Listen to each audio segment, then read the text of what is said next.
면접 5분 전 빠르게 확인하는 시사상식 5가지. 두 번째. 첫 번째, 연등회, 유네스코 인류무형문화유산 등재. 오랜 전통을 이어온 우리나라의 대표적인 불교 행사인 연등회가 유네스코 인류무형문화유산으로 등록됐어. 약자를 위한 배려와 차별 없는 포용성을 지녔다는 점이 높은 평가를 받았다고 해. 연등회는 본래 음력으로 4월 8일 석가모니 탄신일을 기념하는 종교의식에서 비롯되었는데 오늘날 남녀노소 누구나 참여할 수 있는 전국적인 봄축제가 되었어. 다들 거리마다 걸린 형형색색의 연등 본 적 있지? 해마다 열리는 연등회는 아기 부처상을 목욕시키는 관불 의식에서부터 시작돼. 그런 다음 연등을 손에 든 대규모 인파의 행렬이 이어지지. 연등회는 사회적 역경이 찾아올 때 사회를 통합하고 당면한 문제를 극복하는 데 특히 중요한 역할을 해. 두 번째, 메타버스 돌풍. 메타버스는 현실 세계를 의미하는 유니버스와 가공, 추상을 의미하는 메타의 합성어로 3차원 가상세계를 뜻해. 메타버스 세계는 그동안 버추얼 리얼리티, 즉 가상현실이라는 말로 표현됐는데 현재는 진보된 개념의 용어로서 메타버스라는 단어가 주로 사용돼. 이 용어는 원래 닐 스티븐슨의 1992년 소설 스노 크래시로부터 왔어. 요즘은 완전히 몰입되는 3차원 가상공간에서 현실 업무 뒤에 놓인 비전을 기술하는 데 널리 쓰이는데 한마디로 현실을 디지털 세상으로 확장시켜서 정치, 경제, 사회, 문화활동을 할 수 있게 만드는 시스템이야. 세 번째, 사형제도 부활 논쟁. 한국은 사형폐지 국가야. 정확히 사형제도가 없는 건 아닌데 형을 집행하지 않고 있기 때문에 사형폐지 국가로 간주하고 있어. 사형집행은 이루어지지 않고 있지만 사형집행을 촉구하는 목소리는 날로 커지고 있지.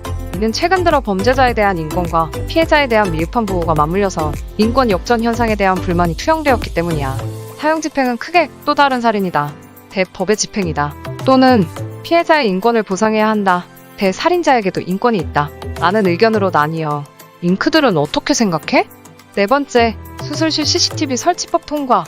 지난 8월 수술실 CCTV 설치 의무화 법안이 국회 보건복지위원회 소위원회를 통과했어. 수술실 안에는 외부와 연결되지 않은 CCTV를 의무적으로 설치해야 하고 설치 비용은 정부에서 지원한다고 해. 수술실 성범죄, 대리수술 만연, 의료사고, 소송 증가 등의 대응 목적이야. CCTV 촬영은 환자 요청이 있을 때 녹음 없이 하고 수사나 재판에 관해 공공기관 요청이 있거나 환자와 의료인 쌍방의 동의가 있을 때는 환자 비용으로 CCTV 녹화도 볼 수 있대. 정당한 사유가 있으면 의료진이 촬영을 거부할 수 있도록 하는 예외 조항도 뒀어. 그런데 의료계 내에서는 유예기간에 관계없이 CCTV 설치 자체를 거부하고 있어. 뿐만 아니라 코로나 바이러스 진료 거부, 수술 거부 투쟁 등의 이야기도 나오고 있지. 다섯 번째, 탄소국 경세 도입. 다들 탄소국 경세에 대해 들어봤어? 탄소국 경세란 탄소 고배출 산업에 부과하는 일종의 관세야. 자국보다 이산화탄소 배출이 많은 국가에서 생산 및 수입되는 제품에 대해 부과하는 관세인데 미국의 조 바이든 행정부와 유럽연합이 주도적으로 추진하고 있어. 탄소국 경조정제도 짧게는 12AM이라고도 해. 이유가 2021년 7월 기후변화 해결을 위한 입법 패키지인 P455를 발표하면서 탄소국 경세 입법안도 동시에 공개했어. 2030년 이후에 평균 탄소 배출량을 1990년의 55% 수준까지 줄이기 위해서야. 탄소국 경세 도입 예고에 따라 수출 의존도가 높은 우리 경제에 적지 않은 영향을 미칠 것으로 예상돼.